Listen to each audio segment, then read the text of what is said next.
Hello. Welcome to the Dancing Oracle with Najia. A little extra bells today because this is your wake-up call for learning to be clairaudient. I had an experience this morning.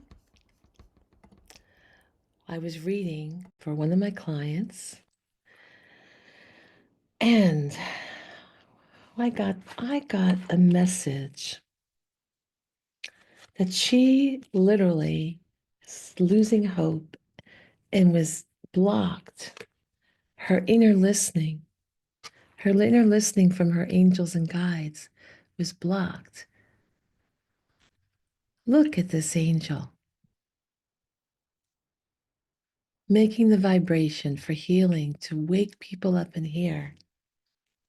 And look at this beautiful star wanting to connect with spirit. It was in the reverse. And I could tell she was suffering. And I said, your spirit guides are trying to reach you because these are not the only cards in your spread that are telling me they're trying to reach you through your ear, through clairaudience. And she said, I've been working on it. I can't believe you're mentioning that. I can't connect. I can't do it. I don't know if anything's there. And I said, they're here because they're actually speaking to me right now. And they're giving me signs through my body that they're here right now for you. And she goes, no, I believe you. I just can't hear them. So then something unusual happened, which doesn't happen all the time in my readings. Her spirit guides channeled how she could become clairaudient. And it was such an important message because it's something I wasn't aware of. It was a beautiful channeled message from her guides. And basically, it's the same kind of message that could be for anybody who isn't naturally tuned in, who hasn't developed their clairaudience. I because I'm clairaudient since I'm young, but I've developed it more and more in the last 35 years. My former career relied on me being clairaudient in order to find things, find props for sets and stuff for movies and television and advertisements. I had to find the props before the days of Google and the internet. I had to find them the old-fashioned way. I had to tune in and just find things. And my bosses were always amazed how I could find things. So I had pretty sharp, keen senses that way. But the guides came in and they gave a message for her.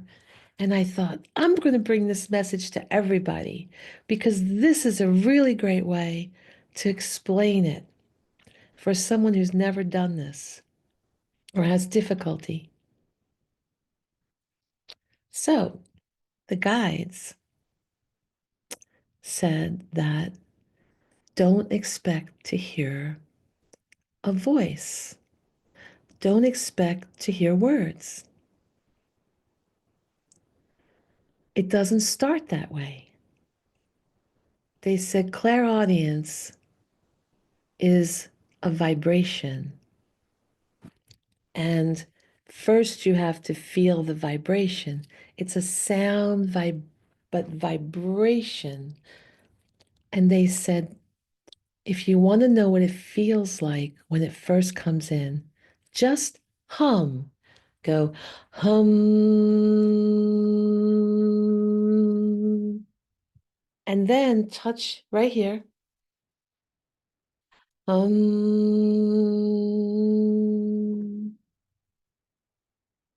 And you'll feel a stirring inside you. Now, they're not telling you to hum to get in touch with clairaudience. They just told her, my client, or this advice is for anyone, to just hum so you can locate where the clairaudience first comes in. And then it kind of ascends up into the head. And I thought, whoa, I'm so used to tuning in for my clients. I get it right away up in my head. But I forgot years ago, many years ago, when I was first tuning in, I would get a stirring in my solar plexus.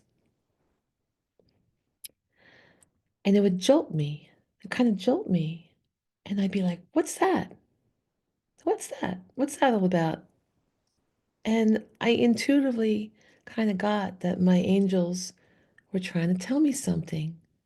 So I would breathe and slow down because I was used to that from praying, asking for guidance when I would have to do anything in life that I needed guidance with.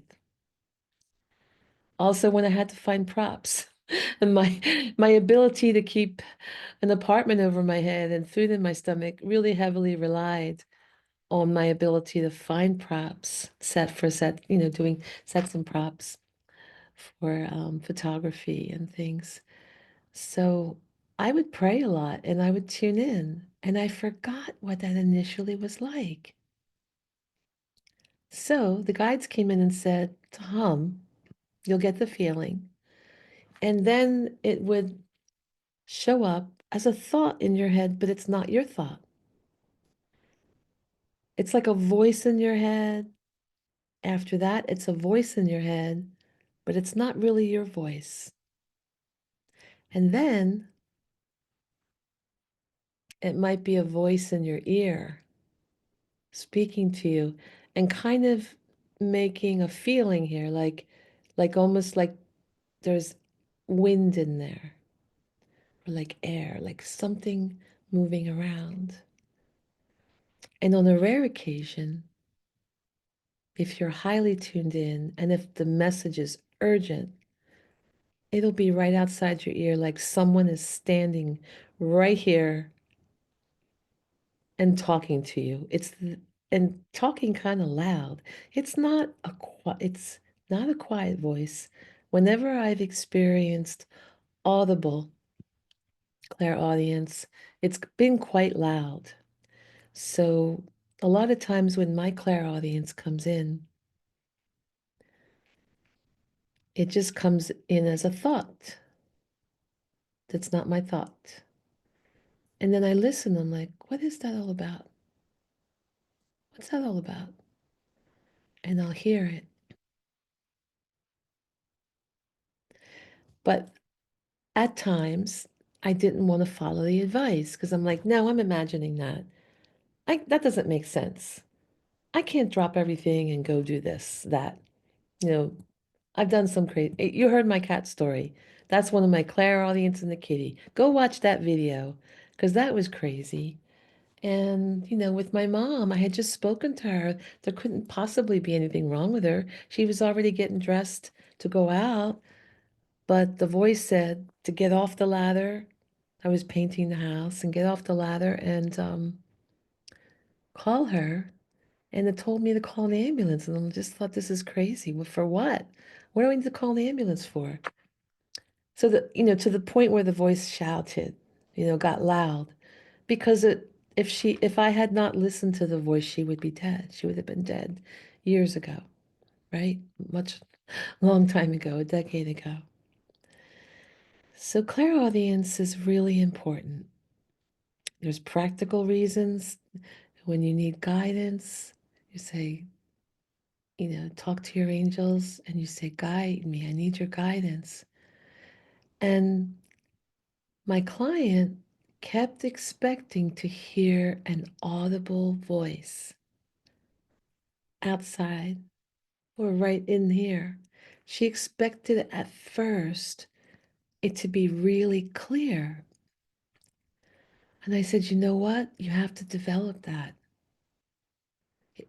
They're saying it starts as a vibration in your solar plexus. And then once you feel that tapping on your solar plexus or a stirring, and it's kind of near your heart, it's high up in the solar plexus, that's when you really get quiet and you listen. Just get quiet and say, Spirit, what do you have to tell me? I'm receptive. I'm just going to listen to you.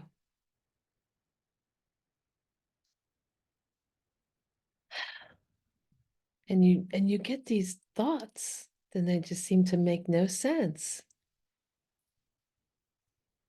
But if you follow the guidance, it all makes sense.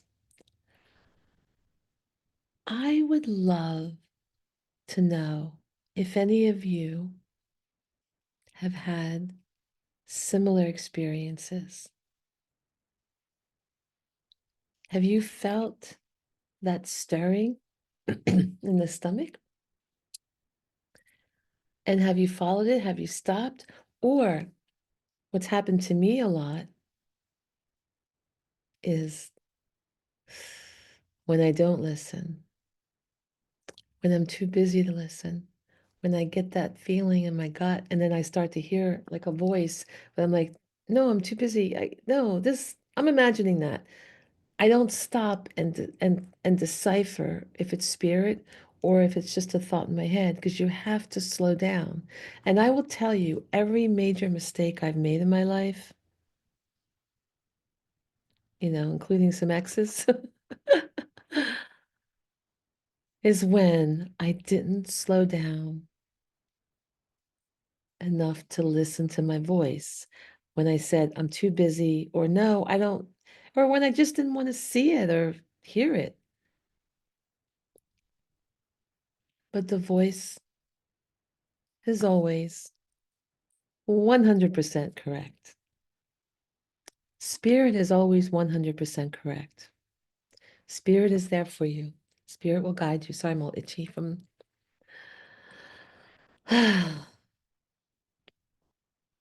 So I'd love to hear from you. Are you listening to Spirit? Are you trying out my techniques? Let me know if this video helped you. And be sure, if you're watching my videos, please hit the like button and subscribe and share. It helps get the message out. It's an important message. It's a very important message for everybody.